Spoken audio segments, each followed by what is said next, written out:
Greetings, I am Lutz. Oh my god! And I am penis! And this is my good friend Scandal. No! Don't gesture at me! I am penis! Oh my god. So, just before we started this, we were just like, get ready, and I was like, it's penis! So I pointed out that there's a cute little gray shield, which is their social media function, down by our checklist. And it's And downloading an it- update. It is currently downloading an update. And I was like, damn it, I don't want to have this update downloaded doing our whole Let's Play. And so my friend's like, it's fine, it's penis. While the timer was ticking down to start. And so now here we are with all of you laughing our heads off. All right. Just so you know, once again, we do have a lot of fun behind the scenes. And should you ever like to talk to us behind the scenes, feel free to head over to our Patreon. We answer all of our messages. Or you can find us being stupid on Tumblr and other various media. In the meantime, we're just gonna choose some roses because we feel like the most efficient way to handle this would be, of course, to come back down off of the balcony and down into the garden to do a thing down there and then go back upstairs again with Regina because, you know, we're very efficient around here. Super efficient with our, walking to a whole other piece of the garden where Luke is playing his banjo. Like, this is a whole other section, and we took Regina with us. Okay, so we spent that whole section ignoring both Regina and Luke, and then them being just, greatly... Don't pull my hair out of my head! Sorry. Ow! Sorry. And then them being super distant from us, okay? Because, you know, they didn't interact in any way. Well, we spent like 5 hours with our mom. So now we're going to hang out with both of them doing other things while mom just assumably chills over there. It's almost like they have a hard time writing multiple characters at once, which is kind of a problem, definitely for some people, but I think it's always funnier in regards to like where you actually have all the characters on screen, because it's much easier to see where they are, and if you know the characters, you could basically, the dialogue writes itself. Like, I'm like, that is a complete open opportunity. They will be complete shits. Everyone will be talking, and they go, but that's the problem. Everyone will be talking. You'd be like, yeah, because conversations aren't always clear and clean and perfect sounding. It could be something also very simple, where if both Luke and Regina have been invited over, ostensibly, to create a human flesh barrier between Lily and her mom, Holly, then they could literally be like, hey, Holly, come this way, and tag team removing her to some distraction while Lily hangs out with the other one of them and gets shit done. And it'd be very easy to remove them in character and in function, other than just, you know, suddenly just have them off over here so you don't have to write more than one person at once. Yes. Anyway, so where are you going on this trip with your husband? That is not a good thing, but it sounds like a good thing, but I'm excited about, even if you're not excited about it. Not far. Just out to Half Moon Bay. Getting a bed and breakfast kind of thing. Half Moon Bay. That Half sounds Moon Bay, familiar. California? It's kind of like, wait, is that... Are we actually really going to be, like... Real placing? geography? Are we going to figure I'm gonna out... look this up. We're going to figure out Bay, where California. Lily actually is. Is that a real thing in California? Half Moon Bay is a city in California. It's a small city on the coast of California, south of San Francisco. A string of beaches along the bay includes Half Moon Bay State Beach. The coast side trail leads to Pillar Point up near the huge waves of the Maverick surf spot. Nice, so it actually exists. So you need to search mountains near Half Moon Bay, and then we'll know where Lily lives. I don't. All right, okay. We'll look up eventually. So they're going to go to Half Moon Bay, spend some time at bread and breakfast, which to me sounds cute and romantic and fun, but she's not excited, and that's valid and okay. I love it out there. You've assumably been out there. I have never been out there, even though I've been to San Francisco. With my dad. What is also killing me? California's expensive to live in. Don't I know it? I lived in the poor part of Southern California, and it in was Chula still Vista, costly. and it was still expensive. Yeah. And my dad's really good, like, income for compared to my mom's income, was not amazing California income. It was just, standard California income. I know. California is costly. California is like, a bit oof. pricey. So my dad has actually, when he eventually in his later life, post kids living, and doing custody and things, because both me and my brother are grown up and moved out, he eventually bought a timeshare, and that timeshare is in Palm Springs, which is apparently the place in California that everyone wants to go. So he says he's Palm Springs, California? Yeah, There's a Palm Springs, California? I'm pretty sure that's the name of it. Anyway, Oh my God, I thought it was Palm Springs, Florida. I think there's both. Oh. It's like Paris, Texas. It's just around. That's Anyway. Americans reusing things. I'm all the pretty time. sure it's Palm Springs. I was gonna say, anyway, but what it is apparently it's the most desirable timeshare location in all of California, but it happened just like a couple of years after he bought it, or like he got it a good deal or something like that. Right. And so he's never actually gotten to Palm Springs, California at all. He just trades every year because there's so many people that want it. He can trade for anywhere he wants to go. At least that's how he tells me. Yeah, and that's totally fine. My brain going, why would you want to trade for stuff? Wouldn't you just want to be like, sure, I'll let you rent it out for a while? Because he still wants to go on vacations. So he trades for a different vacation. See, these are people who are in very different money brackets than both me and my friend, where we're like, vacation, what is vacation? Yeah. I was actually baffled, where my friend for a while was like, we go on vacations every single year, and I went, With my family. with my family. And it was weird. My extended family for a while did vacations, and I was like, this is super weird. And the only way, like, I personally ever did vacations was when I was living home with my parents. My parents had a shit ton of money, or more so at least than my friend Liza's family over here. And ever since moving out of my parents' house, I've never been on vacation. On the other hand, when we did vacations when I was young, it was always, you're like driving for 16 hours a day, staying at a hotel that you can put 4 people in for $50 a night, and in your own car to do everything, kind of thing. And, so it was very economic. Oh yeah. But you did too. And we also had all of our own food in the car. My mom would always make these bagel cream cheese and tomato sandwiches. I remember having stuff like that. Did you guys do those? Bagel, cream cheese, and tomato. Yeah. Yeah. So yeah, my mom Like would make these tomato, cream cheese- bagels that had like the sun-dried tomato and stuff. No. Plain bagel. Thick cream cheese on the inside, big slice of tomato in the middle. Oh, I've misunderstood. No, I did not have those. Okay, so bagel and cream cheese sandwich was a thing when I was a kid. Anyway, I was introduced to the idea of like ham and tomato and mayo as a kid. Actually, not as a kid. When I got out of high school, there was a job that I had in Idaho where I was not good at it. I was super distracted. All right. I kind of was. Oh, I love it out there. Don't you just love it out there?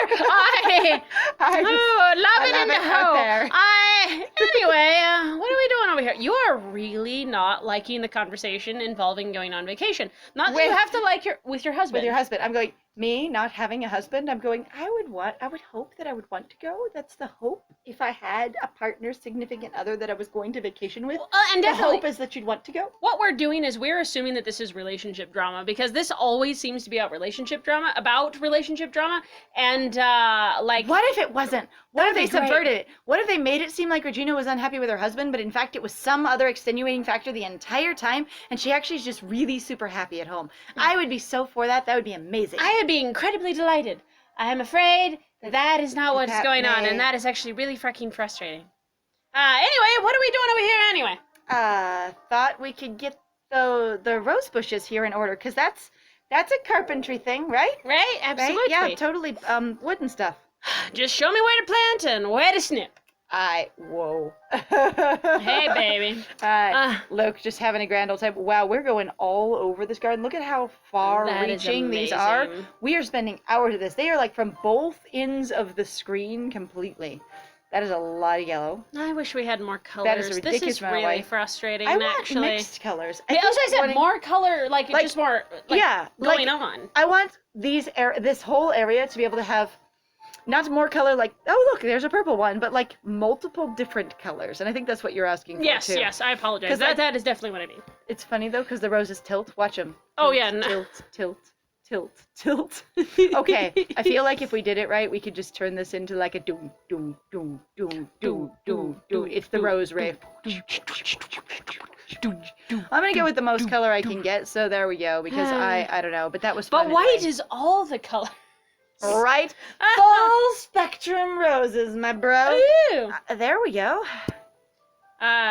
Some cozy rosies. That's actually kind of cute. Are they? That's adorable. Also, I am really, What? really keen on getting rid of, the other crap around here, so I might just choose the small thing. So you know what? You know what, though? If we're going to be as inefficient as possible, we have to go back to the tower and up again, and then build there, because that's my new it's fine. We could do We're just it. going to do this. Aye. Hang on. That's amazing. If we follow their own pathing and actually choose them in the order they've suggested, it assumes we're continuing immediately having this conversation. Uh-huh. And I'm like, I wish you would just populate them in the order that you wrote the story in, because it would help me so much. Oh my god, I would love it so much. But that doesn't seem to be the process Like, in which they I wish feel to like- engage. I feel like it just wouldn't be super hard to know what order you wrote the story in, and then have the little buttons for do it just populate in that order, and you could choose to go out of order, but if you chose them in order, everything would follow naturally to the conversational flow that they wrote. Yeah. That would be It'd be Fabu. I will just add that to my critique of this game here as a suggestion that would make the game, for me, better, in my opinion. All right, I guess I'm just surprised you like the Nightingale book so much, Mom. I don't expect us ever to have anything in common at all. Not even a smidge. Aye. I mean, with who wrote them and all. Does she not know? She might not know. Aye. Give me a hand with this. Aye. Are you saying the author's problematic in some way? Well, I don't discriminate against media based on problematic authors. I engage in death of the author, my dear, and then I literally don't care if people benefit from their money at all while they're currently alive, even if they're terrible people, and that their ideas might pervade through their media. Now, the thing is that there is some level, I think, of death of the author that everybody needs to engage with, simply because it's true. There are many people that will write materials or engage in making media that you won't agree with, and yes, it will show up. But that's why we like to encourage you to critically engage with the media that you're engaging with. Right, to think about it. Because in the end, it's really just like, you don't want to censor media, because that starts really stepping on toes, and you really start sliding down the slippery slope of who can do what, who can do where, and you really start controlling people. And that's why it's like, it's better to educate people and to teach them so that they can make informed decisions and basically build their own standards. And then as time goes on, you also have basically educate the authors, so the authors start not making those decisions purely based on the fact that they also are starting to learn, that maybe that's not such a good thing, or a thing to basically glamorize or glorify. Because sometimes with some authors, they're really just like, I just wrote this and I don't care what people think about it. Well, and the thing is, if you censor anything, you're controlling people's ability to learn and be educated, and no one's going to make better choices and be more skilled at their life by being less educated. You don't send the hero out into battle, your child out into the world, ill-equipped and unknowledgeable of anything they're going to see, and expect them to win. Yes. At least I wouldn't think so, because when my parents sent me out into the world, ill-equipped and really, in many ways, effectively blindfolded by the Christian limitations that they imposed on me, I did not go out and win. It took me a lot of failure and a lot of pain and a lot of difficult experiences. Self-hate too. Yeah, to figure out, hey, there's things out here that are obstacles that I could have learned about but didn't ever, and things that I was never exposed to that would have been really helpful to know about. And even if these are, what could be considered dark or horrible or problematic or dangerous things, I'd have been way better at staying safe from all of this if I'd have known it was here. Hey! You know what? We're not going to tell our children about vampires, because vampires are dangerous and horrible, and they might be interested in vampire culture, and they might be subverted by vampires. If we don't tell them about vampires, they're going to go, well, the first time I met one, I died. So now I'm writing this from beyond the grave, going, it would have been really nice to know about steaks and garlic and how to identify vampires from a distance, blah, blah, blah, blah, blah. Yeah, no, So, I'm not bitter. No, and I think that's kind of the biggest thing with both of us, of being like, we have both been, because of the fact that people expected that you would just listen and there was no basically critical engagement or discussion in regards to the things that people were either interested in or what they were seeing, it made life for us a lot harder. Now, that's not to say that our media specifically did that, but a lot of people because they don't usually think about sometimes the media that they engage with. Sometimes you find yourself perpetuating ideas regardless of whether or not you mean it. Again, I like using a really stupid example of when I was a little kid. And again, I'm not blaming the anime for doing this. What I'm doing is blaming basically the lack of engagement from my parents and my social surroundings. Your educational environment. Hey, where I really did take, for example, like DBZ as a way of interacting kind of with the world and going, well, these characters are getting along, and not having that basically separation of fiction versus reality, where I was like, yeah, sure, okay, you talk to some people like this and stuff just goes fine, or you just act in a certain way and that's how you prove you're the best kind of thing. And then you're super cool. And for me, I was going to say, being raised as a girl and really leaning into that identity, there's an experience that I had of really, like, the particular trope that I latched onto didn't have a name when I was younger, but has been named recently in the last few years, and is Born Sexy Yesterday. We've linked to the video a couple of times in a couple of our different playthroughs, but it's really easy to find under that name. It's by Pop Culture Detective, and basically the ideas are that if a girl is innocent and untouched by the world, and just sort of like this infinitely wise but infinitely naive, beautiful young thing that is nonetheless super badass at something that the man can find respectable, then she is the ultimate valuable, important thing. And so for me, like, I got the impression through lots and lots of media, including a lot of books directed at young girls in my age group, and with who the heroines were or who was interesting and desirable, that you needed to be this sort of completely unique, extremely youthful, deeply naive, yet really powerful girl, like magically powerful in a way that you couldn't really engage with and was something out there beyond you, rather than necessarily a skill that you had gained on your own. Something that was either programmed into you or gifted to you genetically, etc. and that is what would make you powerful. And so, like, there was a lot of times where I tried to be that thing, because all of the heroines that I was exposed to, until I started finding my own heroines, and I liked people like Battle Angel Alita, were like that. Yeah. And it was very, very difficult for me to learn to interact with boys and men and relationships based on the incredibly heteronormative upbringing I had, and have those ideals of what a girl/woman should be. Yeah. And so it would have been really nice to be equipped differently, to be given different role models and examples, to have a lot of different, more education, and also just to engage with my media going, okay, when you see these kind of soft, fluffy girl characters or whatever they are, who actually are they? Break them down. Make it say, what would it look like if they went to school? Who are they in real life? What do you admire about them, if anything? Or do you just feel like you're supposed to be like them? And why? If I had engaged critically with my media and had adults and people in my environment that had helped me think about it, I would have found it super valuable. Yeah, well, and the thing that I think we've also both discovered, too, is that it's like, at least for me, I notice, and it makes me kind of sad, of seeing basically a lot of adults who are parents who are wildly unprepared and basically just don't have any time to deal with it, which is also, at least for me, one of the big things why I'm a proponent of going, basically also supporting adults a lot. So, many adults have no idea what the hell they're doing. They really don't. And the reason why, at least as far as I can tell, where you'd get out of a lot of parents, and this is not to excuse them, because some of it really does come off as really toxic or abusive, especially like when put on a small child, but they will give you a really hard and fast no or yes answer because they don't really know why or what's really going on, or maybe even the social ramifications or potential psychological implications. There's so many layers to it, and then they're expected to be able to inform a small child something that they're like, well, I just inherently understand this, and this child who's literally never been exposed to it ever before,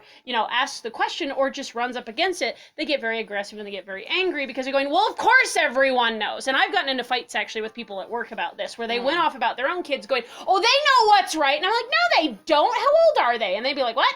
I'd be like, really? How much has your kid ever run into this? Well, it's obvious. It's not rocket science. And I was like, is it obvious? Are you sure? Because it sounds like your kid did something that clearly was obvious to them. So, unless it's like a pervasive universal truth of the universe, you have to be taught to know it. People think that they acquire knowledge, and that people don't always notice when they're acquiring knowledge and think they just know things. One of the things that I was really naive about when I first entered the regular job market, as opposed to like mowing lawns and babysitting, that kind of thing, was that you're not supposed to, and this is a harmful social construct, but nonetheless, it was a social idea that you're not supposed to talk about your pay.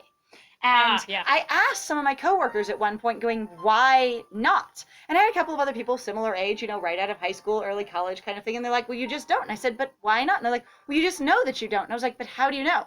And there was this long pause of, well, you just know. Yeah. And it's like, I think a lot of people, adults especially, even like very mature adults, live an unexamined life with an unexamined self. And so when they're expected to impart information from themselves to another person, they don't even know why they believe what they believe. So it's very hard to instill that belief in a child in any meaningful way a lot of times, unless it's just like a way you live.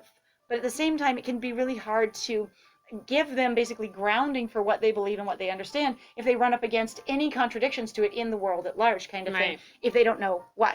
Give me a hand with this.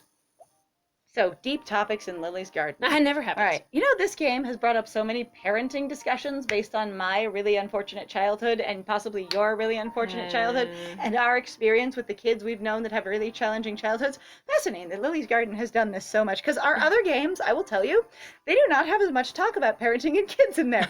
However, Lily, in this case, is a damaged adult child, because she's the child of a person and is an adult, and it's very interesting to look at it from that perspective, let alone the introduction of Karen, you know, whole new bag of rocks. Yeah, of course. All right, let's pick a side. This one is damaged and the paint is peeling, and I will say, as someone who has repaired the outside of houses, please, you don't want that. That is a nightmare. This one I don't know if I think also the white has some light damage. So we're just going to go with the green stucco again, which doesn't look as thick as it should be in some places, and actually looks like the base is showing through a little bit here and there. But it's the best I've got, because peeling paint is worse, I will just say. Ew. Looking good. It is. And I'm waiting for another adorable roof. Honey, is it looking good, or are you hardly looking? Oh, I mean, your work always looks good. Carpentry. Right. You just look really nice today, Regina. Why, thank you. I know.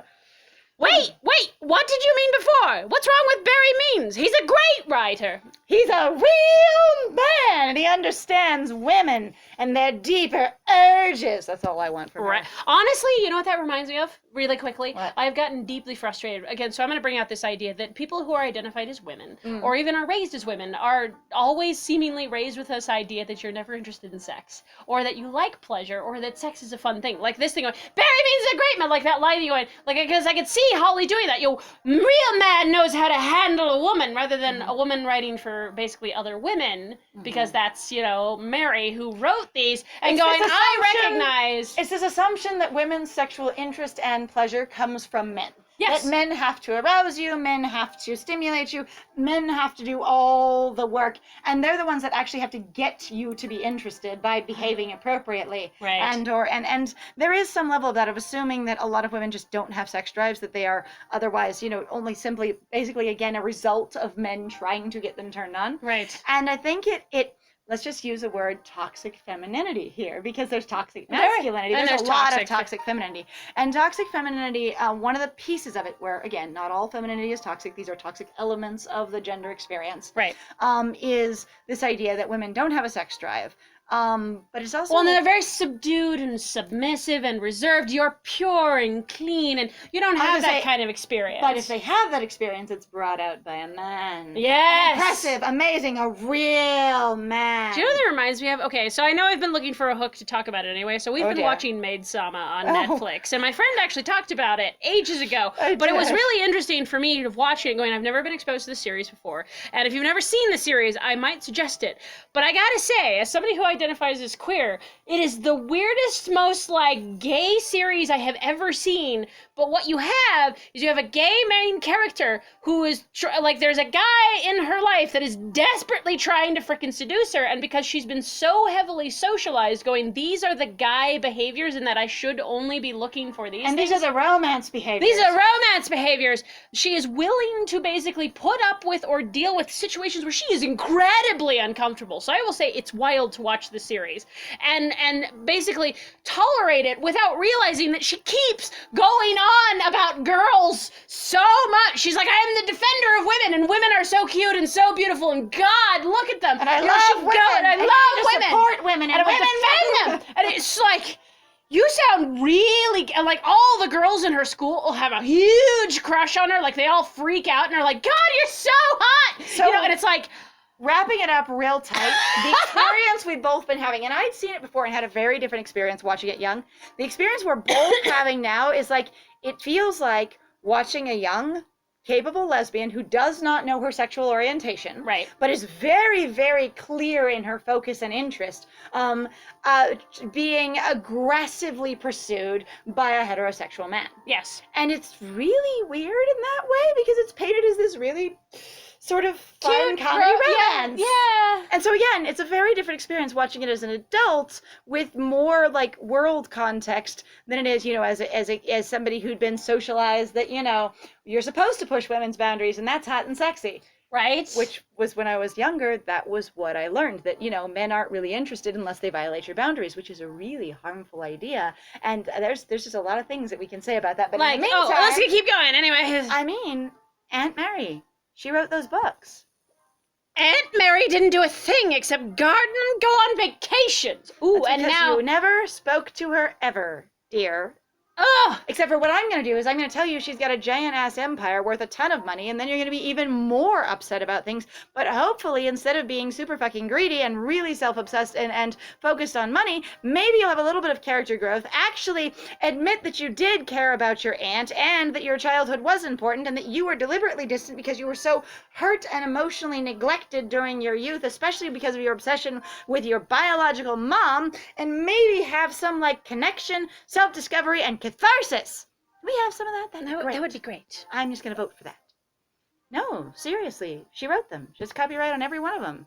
Yup, can confirm. We found out like a week ago. Have all the paperwork and documentation. Oh, whatever. You two are just messing with me. Well, let me tell you, there's a whole bunch of money behind it, and then you'll believe me. Right? Mm-hmm. I She walks still through love the chair her phasing every into a chair. single God, time. it just ends me. Okay, so we have this tiny little piece of video that we are going to have to post at some point where this scene right here would not load in. And so it's exactly like this, except for there's nothing here but grass. You have Holly floating in the air because the chair's not there, the umbrella's not there. And these two look like they're just standing in the grass at a distance, just judging her and her hovering abilities. Because basically the way the 3D modeling of this house works is it's actually drawn flat, and they're actually standing on the surface of the grass behind it, so they didn't look like they were floating at all. So it's very interesting how they layered the art, and that was kind of fun. But in the meantime... Yes! Thank you very much, guys, for joining us. If you like what we do, please feel free to like, comment, and subscribe. And also, please feel free to share our videos if you're having a good time with us. Other than that, though, also, if you want to support us more directly, please feel free to go check out our Ko-Fi or Patreon. We got some links in the description down below. And I have been Scandal. And I have been Lies. And it was great playing with you. Bye!